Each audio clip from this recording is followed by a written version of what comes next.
Muy buenos días. Comenzamos hoy nuestro curso de topología general con el libro de Bourbaki. Vamos a hacer un pequeño repaso de teoría de conjuntos con base en las notas del profesor McMullen. Las pueden bajar en la página web del profesor o si no de mi página web.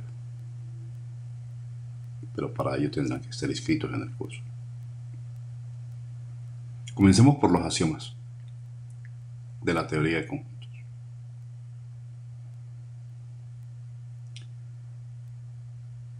Son 7 axiomas. El axioma de extensión, el axioma de especificación o de selección, el axioma del par o de la pareja, el axioma de las uniones, el axioma del conjunto potencia, el axioma del infinito y el controvertido axioma de selección o de escogencia o el axioma de Zermelo. En esta transcripción de estos axiomas se han usado 208 palabras. Y toda la matemática está ahí.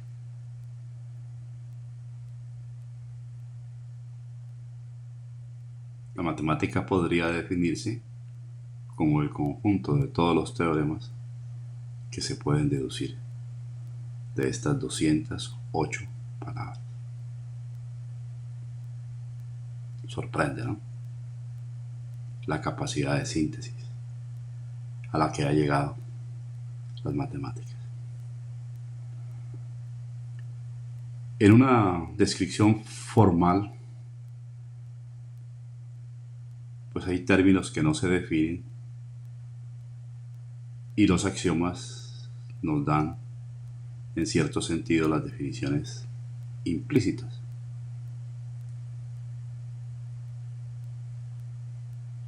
Aquí el término fundamental es el término de pertenencia. Es una relación que existe entre dos conjuntos. Que un conjunto pertenezca a otro conjunto o no pertenezca a otro conjunto. Que X pertenezca a o que no pertenezca a. Esa es una de las relaciones que son básicas. Vamos a discutir estos axiomas.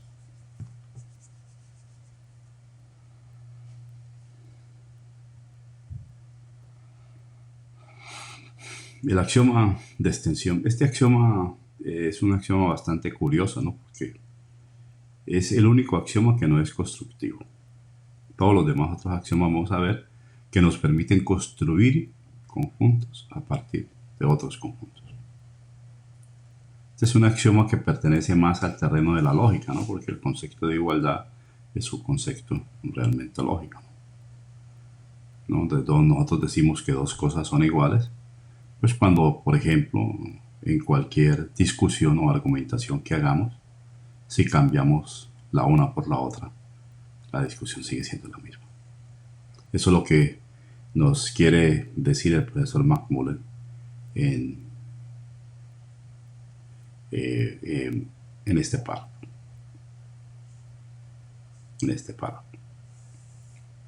¿No? Si yo tengo una discusión, ¿cierto? Tengo una sentencia lógica, un enunciado abierto, P de X, entonces el hecho de que A sea igual a B lo que quiere decir es que P de A tiene la misma respuesta como de P de B. Cuando yo sustituyo, evalúo un enunciado en A, me da lo mismo que el enunciado evaluado en P. El ejemplo es claro, ¿no? Si A es igual a B y A pertenece ahí, entonces B pertenece ahí. Eso es lo que quiere decir el axioma de extensión. ¿Cierto? ¿No? En una manera intuitiva de decirlo, es que un conjunto, ¿cierto?, está determinado por una cosa que llamaremos sus elementos. Si X pertenece a A, diremos que X es un elemento de A. Entonces, si yo tengo un conjunto, yo puedo formar otro conjunto, que es el conjunto formado por todos sus elementos. Pues estos dos conjuntos son iguales. Un conjunto coincide con el conjunto de todos sus elementos. Es bueno advertir, como nos lo señala McMullen, de que los elementos de los conjuntos serán conjuntos. Todo en la teoría de conjuntos, por lo menos en esta versión, es un conjunto.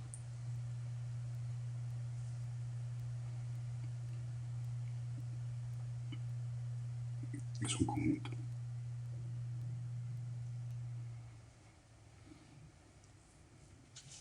Que le acababa de explicar, ¿no? Dados dos conjuntos A y B, puede suceder que A pertenezca a B o que A no pertenezca a B. Si A pertenece a B, diremos que A es elemento de B. Los elementos de un conjunto B determinan el conjunto que coincide con B.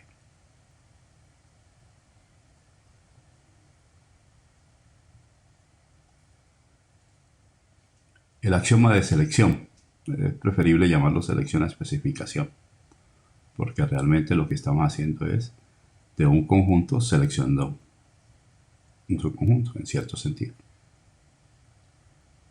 Entonces, si yo tengo un conjunto y tengo un enunciado abierto, ahora más adelante recordaré lógicamente qué quiere decir esto de este enunciado abierto P de X, entonces puedo formar el conjunto de aquellos elementos que satisfacen el enunciado. Los ejemplos, la intersección, por ejemplo, ya la podemos definir, ¿no? Si yo tengo dos conjuntos A y B, me puedo fijar en aquellos elementos de A, ¿cierto?, que siempre están en B. Ya puedo describir matemáticamente en el lenguaje de la teoría de conjuntos el conjunto de los números irracionales, son los números reales, ¿cierto?, que no son racionales. Puedo definir esta clase de congruencia, la clase Z más 3, de esta manera, ¿no?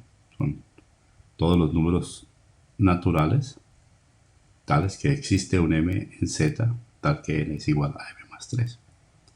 Aquí tengo un pequeño error que no fue adrede, pero vamos a corregirlo porque me permite insistir mucho.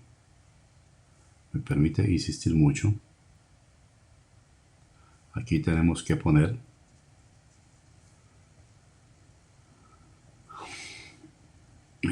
poner n pertenece a Z. En el axioma de especificación se requiere que haya un conjunto base. Esta es una manera de eliminar las paradojas. La teoría originalmente de conjuntos de Cantor era una teoría que tenía un problema muy serio. Y una manera de eliminarlas pues con un axioma relativamente sencillo, que es el axioma de especificación. Es decir, yo dada una condición, dado un enunciado abierto, para poder formar con él un conjunto, necesito tener ya un conjunto base del cual extraer los elementos. Así nos evitamos el problema del conjunto de todos los conjuntos y otras cosas parecidas. Si aquí tratáramos de definir el conjunto de todos los conjuntos con esta regla, pues habría una petición de principio, ¿no?, que sería el conjunto de este, ¿no? Aquí estaría el conjunto de todos los conjuntos que no lo hemos definido.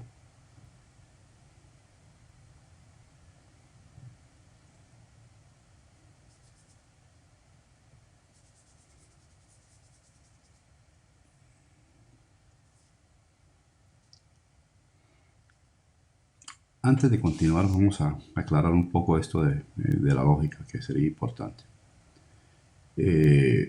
Los enunciados de la teoría de conjuntos son relativamente sencillos de describir, los enunciados posibles, ¿no?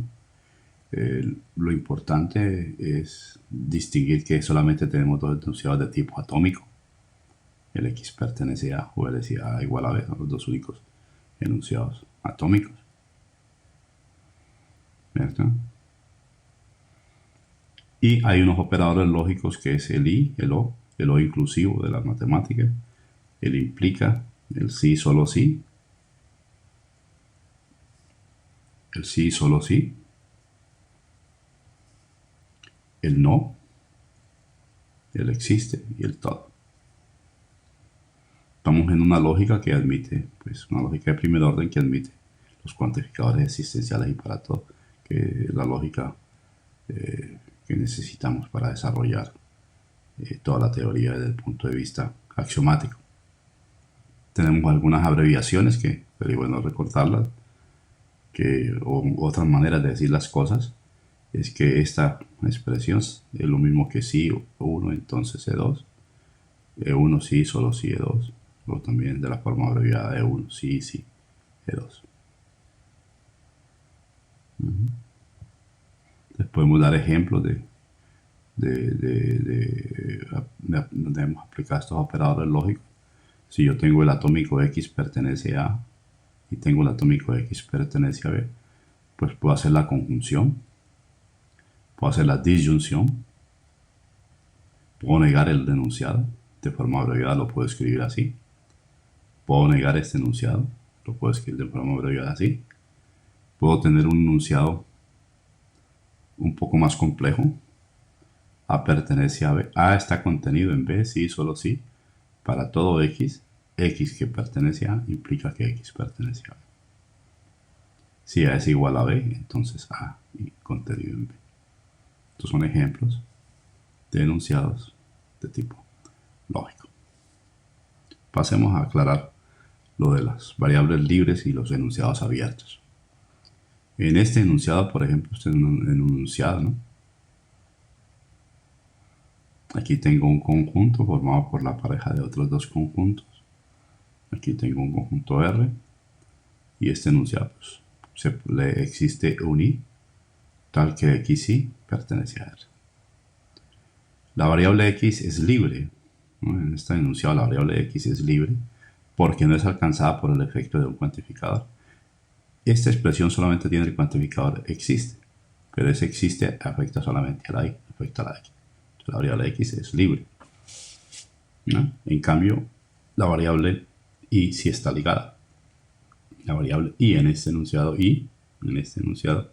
está ligada porque viene afectada por este cuantificador existencial. El uso de los paréntesis es muy importante, ¿no? En matemáticas y en estas cuestiones de la lógica, pues para evitar las ambigüedades y en el caso concreto de los enunciados con cuantificadores para delimitar el alcance del cuantificador. El cuantificador va desde aquí hasta acá.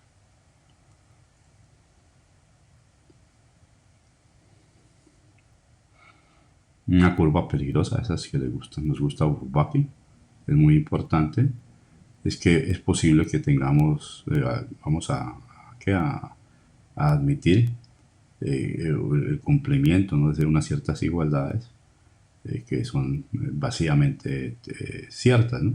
Si aquí no existe una I, perdón, entonces que existe una I tal que se cumpla esto, pues coincide con E.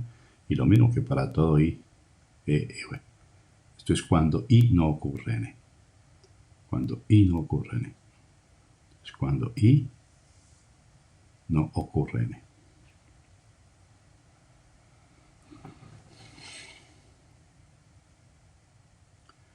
Ahora sí podemos definir enunciado abierto como notación EX. Denotaremos un enunciado donde las ocurrencias de X en E son libres. Diremos que X es un enunciado abierto. Si A es un conjunto dado, BA es el enunciado obtenido de X sustituyendo cada ocurrencia de X en X por A.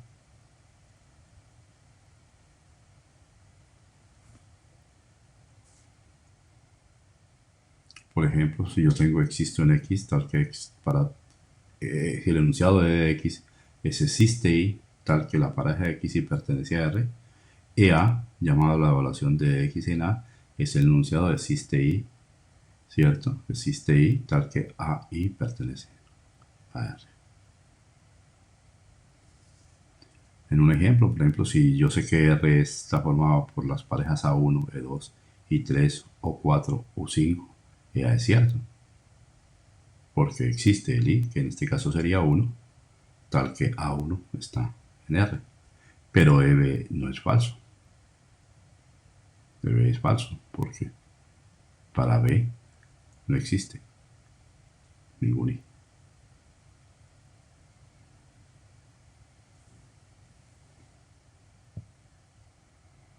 Ahora sí podemos aclarar con toda precisión la observación del profesor McMullen de que la igualdad entre conjuntos se refiere a esto.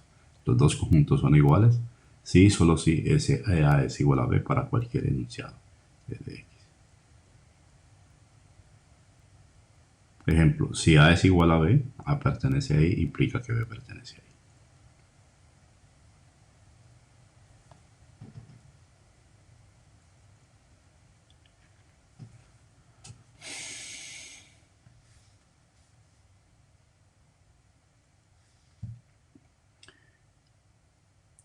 El axioma de selección,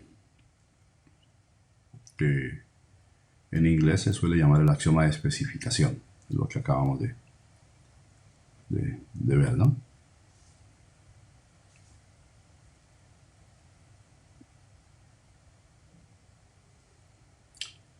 Si suponemos, ¿no? Aquí tenemos ejemplos del axioma de especificación, ¿no? Vemos ejemplos,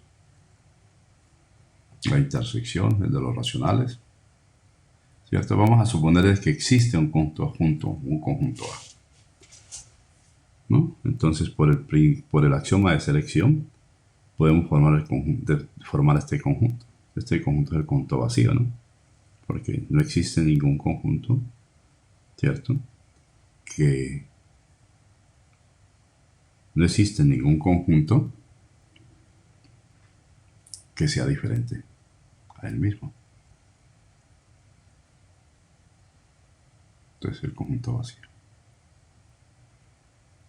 Siempre vamos a suponer, este es un axioma implícito, que existe al menos un conjunto, pues para que nuestra teoría no sea vacía. Y ese conjunto podría ser el vacío. Si hay un conjunto, hay uno que es vacío.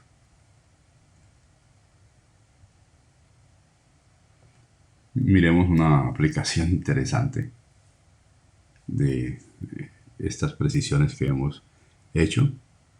Vamos a ver cómo la conjetura de Russell se resuelve se resuelve muy fácilmente en esta formulación de la teoría de conjuntos. Si yo tengo un conjunto, entonces por el axioma de especificación puedo formar este conjunto. Es el conjunto de los elementos, ¿cierto?, que pertenecen al conjunto, pero no pertenecen a sí mismos. Y entonces la suposición de que B pertenezca a A lleva a una contradicción, porque si B no pertenece a B, es porque esto es falso, es decir, B pertenece a B, que es una contradicción. Y si B pertenece a B, entonces B no puede pertenecer, es una contradicción. Entonces esta suposición es falsa. Y si B es falsa, entonces B no pertenece a A. Es decir, que el axioma de especificación me garantiza de que si yo tengo un conjunto, hay algo fuera de él. No existen los conjuntos universales. No existe tal cosa como el conjunto de todos los conjuntos.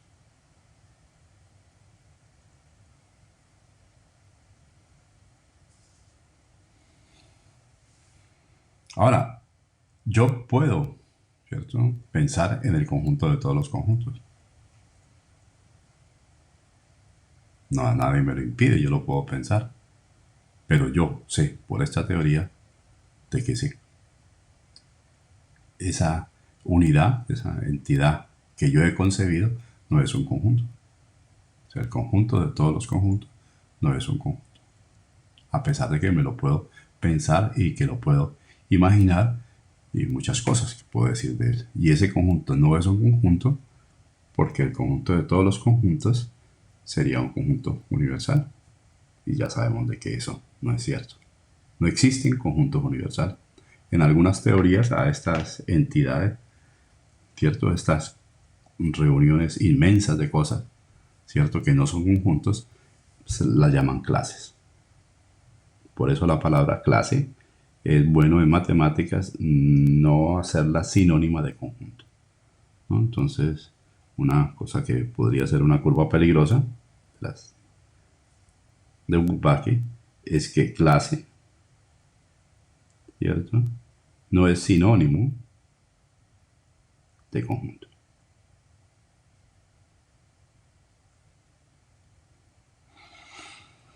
Y reservamos la palabra clase para cosas como como el conjunto de todos los conjuntos. Bueno, dejemos por ahora ahí. Gracias.